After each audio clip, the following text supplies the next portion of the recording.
Hello बच्चों, कैसे हैं आप? उम्मीद करती हूँ आप बढ़िया और एकदम मजे में होंगे। तो आइए बच्चों, आज के इस अध्याय में हम कारक के विषय में जानकारी ले लेते हैं। इसके लिए हम कुछ वाक्यों को जानेंगे, जैसे कि निशा मीना बहन है, निशा मीना की बहन है। पत्ते पेड़ गिर रहे हैं, पेड़ से पत्ते गिर रहे हैं।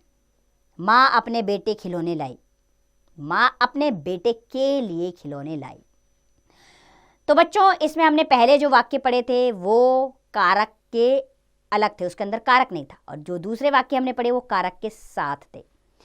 तो जब हमने दूसरे वाले वाक्य पढ़े उससे इनका अर्थ स्पष्ट हो रहा था, अर्थात की से तथा के लिए का प्रयोग किया। इसको करने से उनका अर्थ पूरी तरह स्पष्ट हो गया। तो ये सभी कारक चिन्ह हैं। इन्हें विभक्ति चिन्ह या परसक भी कहा जाता है। इनके द्वारा ही वाक्य में आए संज्ञा या सर्वनाम शब्दों का संबंध वाक्य के अन्य शब्दों से होता है। इस प्रकार संज्ञा अथवा सर्वनाम के जिस रूप से उसका संबंध क्रिया तथा वाक्य के अन्य शब्दों के साथ जाना जाता है उसे कारक कहते हैं। अब जान लेते हैं कारक के भेद। तो कारक के 8 भेद होते हैं तथा प्रत्येक कारक का एक निश्चित परसक या विभक्ति चिन्ह होता है। पहला है कर्ता कारक, विभक्ति है ने। कर्म कारक दूसरा, को विभक्ति इसकी। तीसरा करण कारक, इसकी विभक्ति है से के द्वारा। चौथा संप्रदान कारक, इसकी विभक्ति है को यानी देने का भाव के लिए। पांचवा संप्रदान कारक, विभक्ति है से, अलग होने का भाव होता है इसमें। छठा है संबंध कारक, इसकी विभक्ति है काके की रारेरी। सातवां अधिकरण कारक, इसमें विभक्ति है में पर। आठवां संबोधन कारक, इसकी विभक्ति है हे अरे। आइए एक एक करके इन कारकों को हम विस्तार पूर्वक जानें। सबसे पहले पढ़ेंगे हम कर्ता कारक। वाक्य में जिस शब्द से क्रिया करने वाले का बोध होता है उसे कर्ता कारक कहते हैं।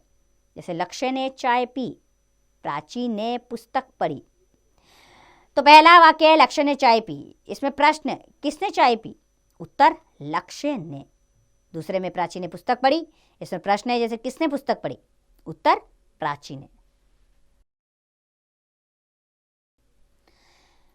तो इसमें किसने प्रश्न सूचक शब्द का प्रयोग करके प्रश्न पूछे गए हैं, जिनके उत्तर लक्ष्य ने तथा प्राची ने है। अतः इसमें लक्ष्य व प्राची कर्ता कारक तथा ने इनका विभक्ति चिन्ह है। दूसरा है कर्म कारक, अर्थात वाक्य में संज्ञा या सर्वनाम के जिस रूप पर क्रिया का फल पड़ता है उसे कर्म कारक कहते हैं। जैसे गुरुजी शिष्य को पढ़ाते हैं, मोहन गाय को चारा खिलाता है। तो पहले वाले में प्रश्न किया गया, गुरुजी किसको पढ़ाते हैं? उत्तर है शिष्य को। मोहन किसको चारा खिलाता है? गाय को। तो इन वाक्यों में किसको प्रश्न सूचक शब्द का प्रयोग करके प्रश्न पूछे गए हैं, जिनके उत्तर शिष्य को तथा गाय को है।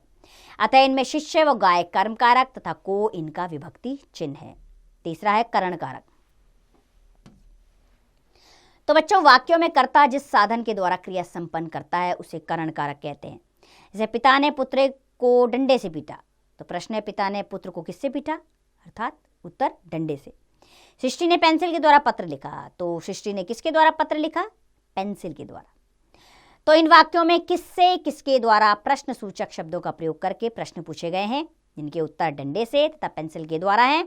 अतः इसमें डंडा व पेंसिल करण कारक है, अर्थात साधन का प्रयोग है, तथा से व के द्वारा इनके विभक्ति चिन्ह है। चौथा है संप्रदान कारक, अर्थात वाक्य में कर्ता जिसके लिए कार्य करता है या जिसे कुछ देता है उसे संप्रदान कारक कहते हैं। जैसे विद्यार्थियों ने अध्यापक के लिए उपहार खरीदा। तो विद्यार्थियों ने किसके लिए उपहार खरीदा? अध्यापक के लिए। मैंने स्पर्श को अपना कलम दिया। मैंने किसको अपना कलम दिया? स्पर्श को। तो इन वाक्यों में किसके लिए किसको प्रश्न सूचक शब्दों का प्रयोग करके प्रश्न पूछे गए हैं, इनके उत्तर अध्यापक के लिए व स्पर्श को है। अतः इनमें अध्यापक व स्पर्श संप्रदान कारक तथा के लिए व को इनके विभक्ति चिन्ह है। पांचवा है अपादान कारक, अर्थात वाक्य में संज्ञा या सर्वनाम के जिस रूप से एक वस्तु का दूसरी वस्तु से अलग होने का भाव प्रकट होता है उसे अपादान कारक कहते हैं। जैसे शिवम बस्ते से किताब निकाल रहा है। शिवम कहाँ से किताब निकाल रहा है? बस्ते से। फूल टहनी से गिर गया। फूल कहाँ से गिर गया? टहनी से। तो इन वाक्यों में बच्चों कहाँ से प्रश्न सूचक शब्द का प्रयोग करके प्रश्न पूछे गए हैं, इनके उत्तर बस्ते से तथा टहनी से है। अतः इनमें बस्ता व टहनी अपादान कारक तथा से इनका विभक्ति चिन्ह है। छठा आता है बच्चों संबंध कारक। तो बच्चों वाक्यों में संज्ञा या सर्वनाम के जिस रूप से किसी अन्य संज्ञा या सर्वनाम का परस्पर संबंध प्रकट होता है उसे संबंध कारक कहते हैं। जैसे दीक्षा की बहन बीमार है। किसकी बहन बीमार है? दीक्षा की। पृथ्वी की मामी बाजार गई है, अर्थात किसकी मामी बाजार गई है? प्रीति की। तो इन वाक्यों में किसकी प्रश्नसूचक शब्द का प्रयोग करके प्रश्न पूछे गए हैं, जिनके उत्तर दीक्षा की तथा प्रीति की है। अतः इनमें दीक्षा व प्रीति संबंध कारक तथा की इनका विभक्ति चिन्ह है। सातवां आता है अधिकरण कारक, अर्थात वाक्य में संज्ञा या सर्वनाम के जिस रूप से क्रिया के आधार का पता चलता है उसे अधिकरण कारक कहते हैं। जैसे कौवा पेड़ पर बैठा है। कौवा कहाँ बैठा है? पेड़ पर। पक्षी आकाश में उड़ते हैं। पक्षी कहाँ उड़ते हैं? आकाश में। तो इन वाक्यों में कहाँ प्रश्न सूचक शब्द का प्रयोग करके प्रश्न पूछे गए हैं, जिनके उत्तर पेड़ पर तथा आकाश में है। अतः इनमें पेड़ व आकाश अधिकरण कारक तथा पर व में इनके विभक्ति चिन्ह है। आठवां है संबोधन कारक। तो बच्चों वाक्य में जिस शब्द से किसी को पुकारा अथवा संबोधित किया जाता है उसे संबोधन कारक कहते हैं।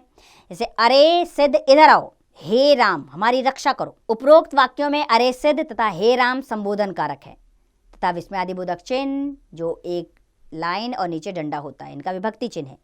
इनके अतिरिक्त हाय, ओह, उफ आदि भी कुछ अन्य संबोधन कारक शब्द हैं। आइए अब कर्म कारक और संप्रदान कारक में अंतर जाने। तो बच्चों कर्म कारक का विभक्ति चिन्ह को तथा संप्रदान कारक का विभक्ति चिन्ह के लिए वो को है। कर्म कारक में को क्रिया के फल का आधार होता है, जबकि संप्रदान कारक में को किसी को कुछ देने के अर्थ में प्रयोग होता है। जैसे अमन ने भाई को बुलाया, कर्म कारक है। राजा ने भिखारी को वस्त्र दिए, संप्रदान कारक, किसको दिया गया कुछ। राम ने रावण को मारा, कर्म कारक। सोनू ने अतिथि को पानी दिया, ये संप्रदान कारक है। अगला आता है करण कारक और अपादान कारक में अंतर। तो बच्चों करण कारक और अपादान कारक दोनों का विभक्ति चिन्ह से है। करण कारक में से का प्रयोग क्रिया के साधन के लिए होता है, जबकि अपादान कारक में से द्वारा अलग होने का भाव प्रकट होता है। जैसे कि करण कारक है श्रेया साइकिल से स्कूल जाती है। अपादान कारक श्रेया साइकिल से गिर पड़ी। करण कारक विशेष कार से देहरादून गया। अपादान कारक बना विशेष मुंबई से दिल्ली गया। तो आइए बच्चों आपके अभ्यास के लिए इस अध्याय को एक बार दोहरा लेते हैं। तो बच्चों संज्ञा अथवा सर्वनाम के जिस रूप से उसका संबंध क्रिया तथा वाक्य के अन्य शब्दों के साथ जाना जाता है उसे कारक कहते हैं। कारक के 8 भेद होते हैं: कर्ता, कर्म, करण, संप्रदान, अपादान, संबंध, अधिकरण तथा संबोधन कारक।